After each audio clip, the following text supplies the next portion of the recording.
හැමදාම කියද්දි ටොක්සික් කියද්දි ඉතින් ගමමනට වගේ. හයි කොහොමද? මම අද කියන්න යන්නේ මෙන්න මේ පොත ගැන. ටොක්සික් ගර්භවිස මොහන් රාජමඩල්ගේ තමයි මේ පොත. පොත ගැන කියනවා නම් පොත තියෙන්නේ පොත කියවද්දිම තේරෙයි ඇයි මේ නම දාන්න හේතුව කියලා. මේ විදිහට පොත ගැන කියනවා නම් පොත තියෙන්නේ සහෝදරියෝ දෙන්නෙක් ගැන. අහිංසා සහ දේව්මු කියලා සහෝදරියෝ දෙන්නෙක් ඉන්නවා. ඒ වුණාට මේ පොත සම්පූර්ණයෙන්ම මේ ලියවිලා තියෙන්නේ අහිංසා කියන චරිතේ එක්ක. අහිංසා තමයි කතානායිකාව විදිහට මේ පොතේ වැඩි හරියක්ම ඉන්නේ. එයා කියන දේවල් තමයි මේ පොතේ වැඩි හරියක්ම තියෙන්නේ. පොත ගැන කියනවා නම් පොත ඇත්තටම හැම ටොක්සික්. යුන් සහෝදරියෝ දෙන්නෙක් ඉන්නවා අහිංසා සහ දේදුණු කියලා. ඉතින් එක සහෝදරියක් ඒ කියන්නේ අහිංසා තමයි කතානායිකාව.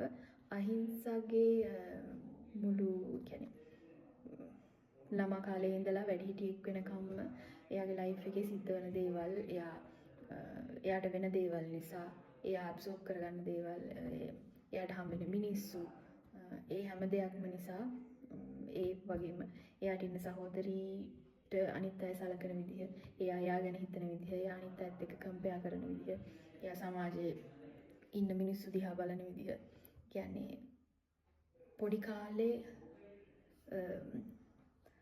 කියන්නේ පුළුවන් පොඩි කාලේ වෙන දේවල් නිසා මේ වැඩිහිටි වෙනකොට ඒ දේවල් කොයි විදිහටද බලපාන්නේ කියලා මේ පොතේ හොඳට පෙන්වලා දීලා තියෙනවා. පොඩි කාලේ ඉඳලම ටොක්සික් චරිතයක් කොහොමද නිර්මාණය වෙන්නේ මේ කියලා පෙන්වලා දීලා තියෙනවා. මේ පොත ඇත්තටම කියවද්දි මේ අපිරියාවක් වගේ හිතෙනවා. ඒ කියන්නේ ඒක මේ ටොක්සික් මිනිස්සුන්ට නම් මම හිතන්නේ මේක හොඳට කියවන්න පුළුවන් වෙයි. එච්චර එහෙම දෙයක් හිතෙන්නේ නැතුව. මේ සාමාන්‍යයෙන් හැමෝම අපි හැමෝම පොඩක් හරි ටොක්සික් කියලා දාලා කියලා. මේ පොඩක් කියවන්න අමාරුයි වගේ තේරෙනවා මේ ටොක්සික් නිසාම ඒ කියන්නේ ඒ ටොක්සික් කියන මිනිස්සෙක්ගේ ඇතුලේ තියෙන හැම දෙයක්ම එළියට එයා හිතන විදිහ ඒ හැම දෙයක්ම ලිව්වම අපිට නිකන් අර ඒ මිනිස්සයා ගහකින් වැටෙන කොලයක් වුණත් නිකන් ටොක්සික් විදිහට ඒ කියන්නේ ඒකත් නිකන් වැරද්දක් විදිහට තමයි දකින්නේ. අන්න ඒ විදිහට මේ පොත ලියලා තියෙනවා. ඒක කියවලා බලන්න ඕනේ මේ කොහොමද තියෙන්නේ කියලා. හැබැයි මම හිතුවේ මේක ඇත්තටම මේ පිටු 264යි තියෙන්නේ. ගොඩක් ටික පොතක් නෙමෙයි.